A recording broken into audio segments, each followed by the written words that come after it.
pessoa brilhante. Quando eu li o livro dela sobre essência, eu me impressionei, né? Tanto na prosa, porque ela tem uma diferença. Esse tipo de trabalho que ela apresenta no livro dela é um misto de poesia e prosa, né? É coisa assim meio diferente do que eu tinha visto até então. Então eu pergunto para ela, essa ideia de juntar. Primeiro eu pergunto, é o primeiro livro esse? É o primeiro livro. Qual foi a emoção de você escrever esse primeiro livro? Como você começou e o que te levou a escrever esse primeiro livro, Joisa? Então, na verdade, eu comecei bem antes. Vamos dizer que 2010 e 2012 que eu comecei de fato a amadurecer, né, esse perfil de que eu queria escrever para publicar. Porque antes eu já escrevia, mas eu não tinha ainda um objetivo bem traçado. Então eu comecei a escrever e a minha escrita, eu costumo dizer que ela é muito espontânea. É uma escrita, por isso eu trouxe essência, porque o despontar da minha escrita, ela veio de dentro, de fato. Apesar de eu ter referências, de gostar de ler e principalmente ler poesia. Eu acho que aí é que está um pouco da diferença entre o grande poeta e o poeta, né? É essa experiência de leitura, porque você não vive só de talento. É por isso que eu digo que só o talento não resolve. Isso. Então essa paixão que eu sempre tive, ela me moveu para esse caminho. Eu procurava, sem que fosse uma imposição, a minha leitura literária voltada para a poesia, era uma procura minha, eu ia atrás, e aquilo me alimentava. Então, a partir daí, eu resolvi partir também para a escrita, e percebi que havia sim um potencial e que tinha muito, muito mais do que eu imaginava a ver comigo essa escrita. Então despontou dessa forma e eu comecei a escrever e continuei, sendo que fui arquivando, né, porque no momento eu não tinha como fazer essa publicação, o momento não era propício. Às vezes me preocupei por achar, será que eu vou conseguir? Será que um dia isso vai ser real? E eu não quero deixar isso aqui no arquivo, isso aqui não pode ser morto. Essa palavra ela tem que ser viva, ela tem que ir adiante. Eu tinha essa preocupação, mas amadureci e cheguei ao ponto que consegui publicar. Tem uma coisa interessante que eu notei, é uma prosa poética, na verdade, né? Não é uma poesia em si, é uma prosa poética ou uma poesia em prosa, que também não é fácil de fazer, né? Porque você conta uma história com uma diagramação poética, né? Você conta uma essência com a diagramação poética, mas logo, imediatamente, você volta à prosa embaixo, né? É uma necessidade que você tem de explicar, né, o que você está escrevendo. Eu não entendi muito bem, porque você quer comprovar o que você falou na prosa poética ou não?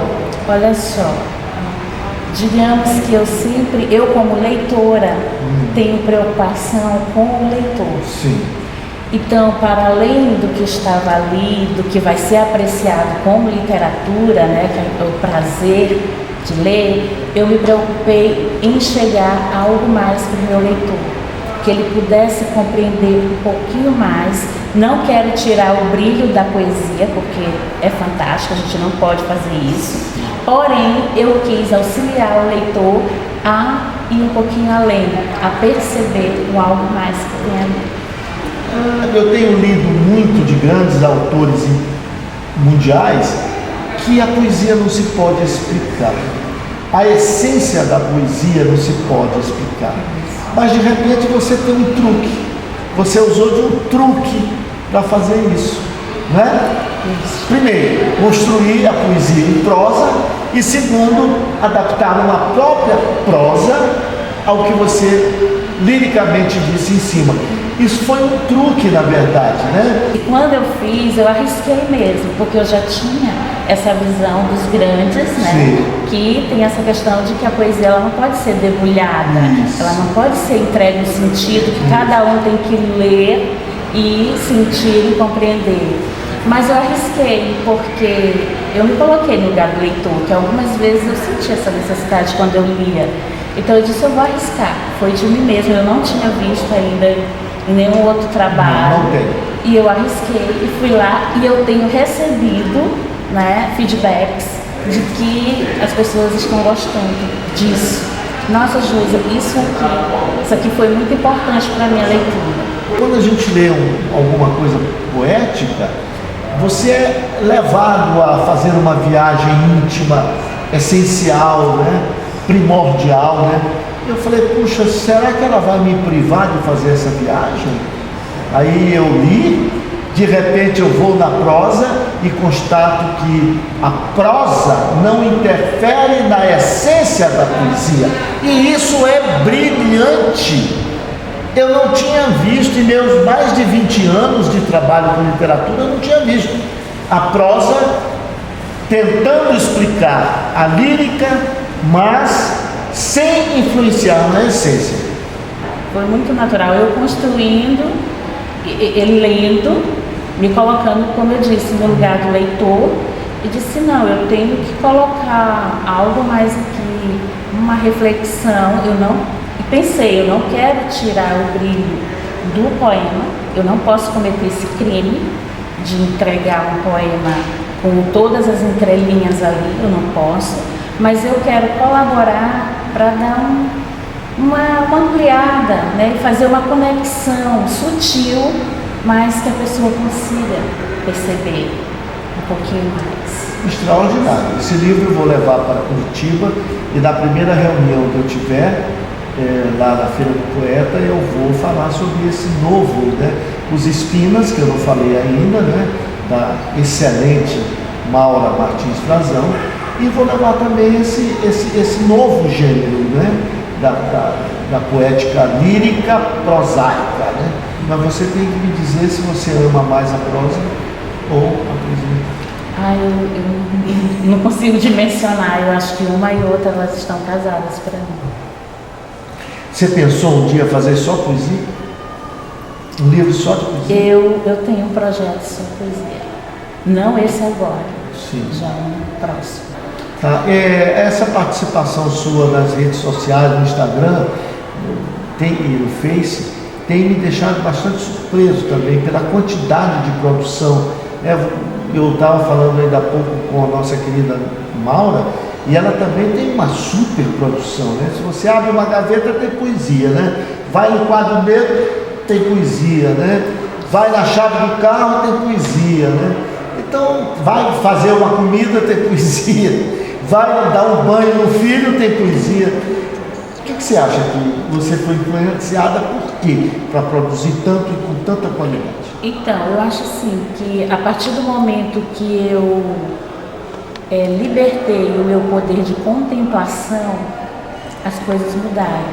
Porque a visão muda. Você não olha mais só uma sala repleta de quadros. É além disso. Você não está aqui no momento apenas de conversa. É para além de conversa. Então eu acho que a diferença também é a contemplação. Passa a fazer parte da nossa vida e do nosso cotidiano. Então tem poesia em tudo. A poesia está em todo lugar. Você nasceu em Monção? Eu nasci em Santa Inês, mas só nasci em Santa Inês. Sim. E fui para Monção, morei até os 14 anos. Minha infância, o começo da adolescência foi toda em Monção. Olha, Monção tem me surpreendido muito, né? Tem muita coisa boa. Na hora que for fundada a Academia Monçonense de Letras, que vai ser logo, eu gostaria de estar presente, viu? E eu tenho certeza que você também estará participando como cadeira patronal daquela... E você apoia essa ideia? Como é que você está construindo essa ideia de ser imortal? Eu apoio a ideia, sim, ela é mais do que válida. Estou engajada no movimento, juntamente com Maura e algumas outras pessoas, a Nausa também, e queremos muito, né? E a cidade, ela merece, né? Esse destaque e esse acontecimento. E com certeza você estará lá, não poderá faltar de forma alguma. E eu quero te dizer uma coisa, a Maura está aqui, você está aqui por uma pessoa, minha amiga de infância, de adolescência, que eu gosto demais, que eu tenho a maior admiração por aquela estrela, que eu chamo de estrela, né? Que é a Nausa Lusa Martins. A Nausa, para mim, é uma mulher excepcional. Depois de tudo isso, desse empolgamento, né? Dessa empolgação literária, o que você faz mais na vida? Sou professora por vocação e também por influência, porque minha mãe é professora. Tão lindo. E eu costumo dizer que eu nasci dentro de uma escola, porque a minha mãe, ela fundou uma escola lá em Monção. Eu soube por registros recentes que teve educação infantil um pouco antes, mas naquele momento a educação infantil ela estava empobrecida lá.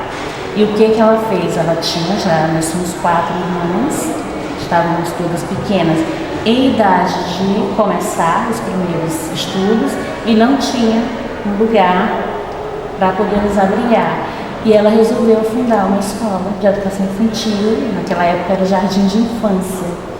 E numa casa que tinha, nós tínhamos nossa casa principal e tinha uma outra casa ao lado, que era nossa também. E essa casa foi a primeira sede dessa escola.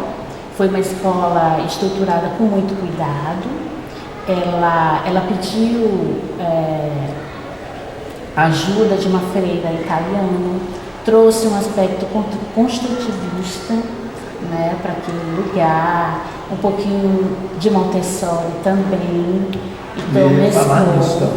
E foi um ambiente assim muito rico, nós vivenciamos, foi uma infância e ela foi estendida para todas as outras crianças que estavam ali, que precisavam também. E nós aprendíamos de forma lúdica, tinha teatro, a pintura, a brincadeira, tudo estava ali no ambiente alfabetizador. Então, eu nasci nesse ambiente, né, educativo, o que me influenciou bastante. Mas vocação também para o magistério, eu acredito que eu sempre tenho tido.